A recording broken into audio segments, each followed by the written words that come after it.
Movie के start होते ही हमें बताया जाता है कि 1945 और 1962 के बिटवीन यूएस गवर्नमेंट ने 331 एटमॉस्फेयर न्यूक्लियर टेस्ट कंडक्ट किए और इसकी वजह से लोगों पर जो जेनेटिक इफेक्ट हुए हैं गवर्नमेंट उसे आज तक डिनाई करती है। इसके बाद न्यू मैक्सिको डेजर्ट का सीन दिखाया जाता है जहाँ पर कुछ साइंटिस्ट सर्चिंग कर रहे होते हैं। अचानक से उनके सामने खून से भरा हुआ आदमी आ जाता है जो उनसे हेल्प मांग रहा होता है, लेकिन इससे पहले कि वो सिचुएशन को समझते एक म्यूटेंट उन सबको पिकेक्स से मार देता है। उन सबको मारने के बाद उनकी डेड बॉडीज को उनके ट्रक के साथ बांधकर ले जाता है। फिर दोबारा से न्यूक्लियर टेस्टिंग दिखाई जाती है और उनकी जेनेटिक इफेक्ट की वजह से जो बच्चे पैदा होते हैं वो भी दिखाया जाता है। इसके बाद डेजर्ट में एक गैस स्टेशन दिखाया जाता है जिसका ऑनर अंदर सो रहा होता है। तब अचानक उसे किसी की आवाज आती है। वो अपनी गन लेकर बाहर जाता है और रूबी का नाम लेकर उसे आवाज दे रहा होता है। वो रूबी को हर जगह ढूंढ रहा होता है और उसको ढूंढते ढूंढते वो गवर्नमेंट एरिया में चला जाता है। और जब वो वापिस आता है तो वो देखता है कि उसके गैस स्टेशन पर किसी ने अपना बैग रखा हुआ। उस बैग को देखकर वो शाउट करके कहता है कि सब खत्म हो गया है, अब मैं तुम्हारी मदद नहीं कर सकता। थोड़ी ही देर के बाद वो दोबारा बाहर आता है और उस बैग को अंदर ले जाता है। इस दौरान कोई उसको देख रहा होता है। उस बैग में बहुत सारा एक्सपेंसिव सामान होता है और बैग में ही उसे किसी का कटा हुआ कान भी मिलता है। ये कान उसी लड़के का होता है जिसका वो बैग था। और ये हमें तब पता चलता है जब हम पर्स में उस लड़के की तस्वीर को देखते हैं। और यहाँ पर हमें ये बात भी पता चल जाती है कि वो उन म्यूटेंट्स के लिए काम कर रहा होता है और वो बहुत लालची था। जब वो सामान चेक कर रहा होता है तब बाहर कोई आ जाता है। बाहर एक फैमिली होती है जो क्लीवलैंड से सैंटियागो जा रहे होते हैं। उस फैमिली में आदमी का नाम बॉब था जिसकी वाइफ एथल थी। उनके साथ उनके 3 बच्चे भी होते हैं, ब्रैंड, बॉबी और लिन। लिन का हस्बैंड डग और उनके साथ उनकी छोटी बेटी कैथरीन भी होती है। उनके साथ 2 जर्मन डॉग भी होते हैं जिनका नाम उन्होंने ब्यूटी बीस्ट रखा। कार में फ्यूल डलवाने के बाद जब वो लोग वहाँ से जा रहे होते हैं तब जैब उन्हें हिल्स के बीच से एक शॉर्टकट बताता है जो मैप पर था ही नहीं। टाइम सेव करने की वजह से बॉब उस रास्ते पर चल पड़ता है। अभी उन्हें चलते हुए ज्यादा देर नहीं होती कि वहाँ पर कुछ स्पाइट जो कि हिडन होती हैं, उसकी वजह से गाड़ी क्रैश हो जाती है और पत्थर से टकरा जाती है और साथ ही पंक्चर हो जाती है। उनके डॉग वहाँ से भाग जाते हैं और बॉब भी उनको लेने उनके पीछे चला जाता है। बॉब समझ रहा था कि ये सब कुछ हाई टेम्परेचर की वजह से हुआ है और वहाँ पर दूर दूर तक कुछ भी दिखाई नहीं दे रहा था और ना ही उनके अलावा वहाँ पर कोई मौजूद था। बॉबी अपने डॉग्स को ले आता है लेकिन कोई उसे छुपकर देख रहा होता है। उन्हें वहाँ से निकलने के लिए कोई भी उम्मीद नजर नहीं आ रही थी। तब बॉब डिसाइड करता है कि हम अपनी हेल्प के लिए यहाँ से पैदल ही जाएंगे। बॉब दोबारा उस गैस स्टेशन पर जाएगा और तभी डग उसी रास्ते से अपना सफर आगे तय करेगा और सब लेडीज भी बॉब के साथ होती हैं। बॉब एक गन खुद रख लेता है और एक बॉबी को दे देता है क्योंकि डग ने गन रखने से इनकार कर दिया था। इसके बाद वो दोनों अपने अपने रास्तों पर निकल जाते हैं। ब्रेंडा ट्रेलर का दरवाजा खोल देती है और ब्यूटी वहाँ से भाग जाती है। उसके पीछे बॉबी भी चला जाता है। ब्यूटी के पीछे भागते भागते वो काफी आगे निकल आता है। फिर उसे वहाँ पर खून नजर आता है और वो खून का पीछा करता है। तब वो देखता है कि किसी ने ब्यूटी को बीच में से चीर फाड़ के मार दिया। ये देखकर वो काफी डर जाता है और वहाँ से भागने की कोशिश करता है। तभी वो हिल से नीचे गिर जाता है और बेहोश हो जाता है। एक डिफॉर्म लड़की उसके पास आकर बैठ जाती है और वो लड़की कोई और नहीं रूपी होती है। भी बाकी म्यूटेंट जैसी बिल्कुल नहीं थी। वो बॉबी को अपने भाई गोगल से बचाना चाहती थी जो कि ऊपर बैठकर ब्यूटी का पाँव खा रहा होता है। दूसरी तरफ डग चलते हुए एक बहुत बड़े हॉल तक पहुंच जाता है। इसमें बहुत सारी गाड़ियां खड़ी होती हैं। वो उन गाड़ियों के पास जाकर देखता है तब सारी गाड़ियां खराब होती हैं और कोई भी चलने के काबिल नहीं होती और बॉब को गैस स्टेशन तक पहुंचते पहुंचते रात हो जाती है। वहां पर वो जैब को ढूंढता हुआ अंदर चला जाता है। तब उसे वही बैग नजर आता है जिसमें कटा हुआ कान था। वहां पर उसे और भी बहुत ज्यादा सामान नजर आता है और वहीं पर न्यूज़पेपर हेडलाइंस भी लगी होती हैं जिससे वो समझ जाता है कि यहाँ पर क्या हो रहा है। वो बाहर खड़ी हुई एक गाड़ी में बैठकर वहाँ से जा रहा होता है। तभी उसे जैब की आवाज आती है। वो गाड़ी से उतरकर उसे देखने जाता है। जैसे ही बॉब उसके पास जाता है जैब अपनी गन से अपना सर उड़ा लेता है। ये देखकर वो काफी डर जाता है और वहाँ से भागने का फैसला करता है। वो गाड़ी में बैठकर वहाँ से भाग रहा होता है लेकिन उसी गाड़ी में एक म्यूटेंट छुपा होता है। वो बॉब को बहुत ज्यादा मारता है और उसे बेहोश कर देता है और वहाँ से उसे ले जाता है। बॉबी भी अभी तक वापस नहीं आया होता और ब्रेंडा उसे ढूंढने के लिए चली जाती है और रूबी अभी तक बॉबी के पास बैठी होती है और जैसे ही वो ब्रेंडा की आवाज सुनती है वो वहाँ से भाग जाती है। तब ब्रेंडा बॉबी को वापस ले आती है लेकिन बॉबी उन तीनों को कुछ भी नहीं बताता। फिर सडनली वहाँ पर कुछ हरकत महसूस होती है।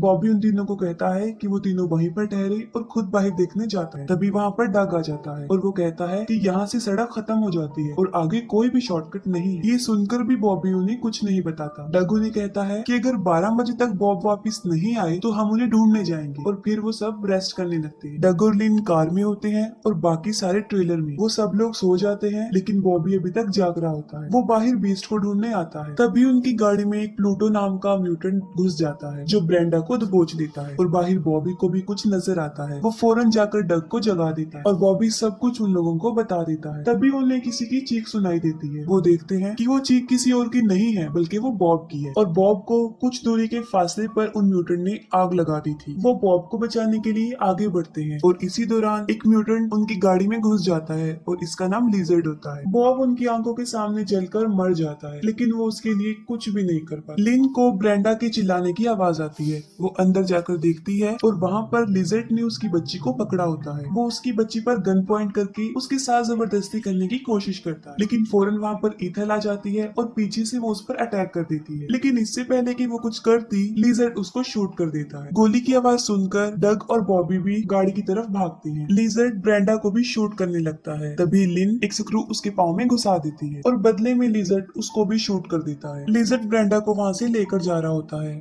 और तभी वहाँ पर डग और बॉबी पहुंच जाते हैं। डग जब ट्रेलर में आता है तब वो देखता है कि लिन मर चुकी है। ये देखकर वो काफी शॉक्ड हो जाता है और तभी उसे अपनी बेटी का ख्याल भी आता है। तभी वो इधर उधर देखता है तब उसे पता चलता है कि कैथरीन वहाँ पर नहीं है, वो म्यूटेंट उसे ले गए हैं। गोगल काफी देर से उन लोगों के ऊपर नजर रखे हुए था और तभी एक डॉग उस पर हमला कर देता है। ईथल अभी तक जिंदा थी लेकिन देखते ही देखते उनकी आंखों के सामने वो भी मर जाती है और बॉबी उन सबको मारने के लिए बाहर जाता है और डग उसे काफी रोकने की कोशिश करता है और इसी दौरान उन्हें किसी म्यूटेंट की बाहर से आवाज आती है। तभी वो बाहर जाकर देखते हैं तो बीस्ट गोगल के हाथ में एक वॉकी टॉकी लेकर आया होता है। जैसे ही सुबह होती है डग बीस्ट के साथ अपनी बेटी को ढूंढने जाता है। बीस्ट उसे एक माइन में ले जाता है और उसी माइन में इन सब म्यूटेंट्स की कब्रें थी, यानी वो ही इन म्यूटेंट्स का कब्रिस्तान था। बीस्ट उसे माइन से बाहर लेकर आता है और वो देखता है कि कहीं दूर विलेज में न्यूक्लियर टेस्टिंग हो रही है। दूसरी तरफ बॉबी और ब्रेंडा भी इन म्यूटेंट्स को मारने के लिए उनके लिए कुछ ट्रैप बिछा रहे थे। डग उस विलेज में चला जाता है और वहाँ पर उसे उसकी बेटी कैथरीन मिल जाती है। वो अपनी बेटी को लेने उस घर में जाता है तभी उसके सामने एक म्यूटेंट आ जाता है और उसे देखकर डग छुप जाता है। उस म्यूटेंट का नाम सिस्ट होता है और जैसे ही सिस्ट वहाँ से जाता है वो उस घर में घुस जाता है। अंदर जाकर वो बिग मामा को देखता है जो कि टीवी देख रही होती है। वो किसी तरह बिग मामा से बचकर कैथरीन के पास जाता है और उसे वहाँ से लेकर भागता है लेकिन बिग मामा उसे काफी मारती है और बेहोश कर देती है और जब उसे होश आती है तो वो देखता है कि उसके साथ और भी बहुत ज्यादा ह्यूमन बॉडी पार्ट्स पड़े हुए हैं। वो एक फ्रीजर में होता है और किसी तरह वो वहाँ से निकल जाता है और बड़ी चालाकी से आगे बढ़ता है। तब उसे बिग ब्रेन नाम का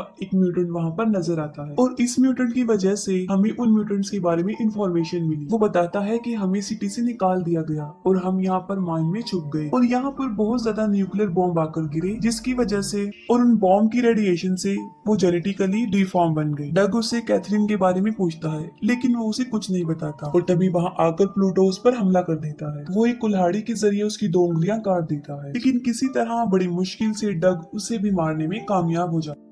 वो देखता है कि सिस्ट भी वहाँ पर गन लेकर आ रहा है जिसे डग छुपकर देख रहा होता है, उस पर हमला करता है और उसे भी मार देता है। बिग ब्रेन रेडियो पर लिजर्ड को ये ऑर्डर देता है कि वो उसकी बच्ची को मार दे और इसी दौरान बीस्ट उसे मार देता है। डग कैथरीन को ढूंढने हर घर में जाता है लेकिन उसे कैथरीन तो नहीं मिलती लेकिन वहाँ पर उसे बहुत सारे डिफॉर्म बच्चे नजर आते हैं। लिजर्ड जब कैथरीन को मारने लगता है तब वो देखता है कि वहाँ पर पिगलेट है, कैथरीन नहीं, कि कैथरीन को बॉबी वहाँ से लेकर भाग गई थी। दूसरी तरफ बॉबी की मदर की डेड बॉडी वहाँ से गायब थी। वो उसे ढूंढ रहे होते हैं तब वो देखते हैं कि जुपिटर उसको खा रहा है। जुपिटर उन सब म्यूटेंट का बाप था। जैसे ही वो उन्हें देखता है वो उनके पीछे पड़ जाता है और वो भी उसे फंसाने की कोशिश करते हैं और किसी तरह वो उसे अपने ट्रैप में फंसा लेते हैं और जैसे ही वो ट्रेलर का दरवाजा खोलता है वो अपने आप ब्लास्ट हो जाता है। रूबी कैथरीन को लेकर डग के पास पहुंच जाती है और तभी वहाँ पर लिजर्ड भी आ जाता है और डग उसे शूट कर देता है। रूबी डग को उसकी बेटी दे देती है और इसी दौरान लिजर्ड भी खड़ा हो जाता है और उन्हें गोली मारने की कोशिश करता है। तभी रूबी उसे पहाड़ से गिराती है और उसके साथ खुद भी मर जाती है। बॉबी देखता है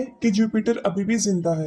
तब ब्रेंडा एक पिकैक्स लेती है और उसे मार देती है। फिर वो देखते हैं कि डग अपनी बेटी और बीस्ट के साथ वापस आ रहा है। वो दोनों उसे देखकर काफी खुश हो जाते हैं लेकिन अभी भी कोई उन्हें मुसलसल देख रहा होता है और इसके साथ ही मूवी एंड हो जाती है।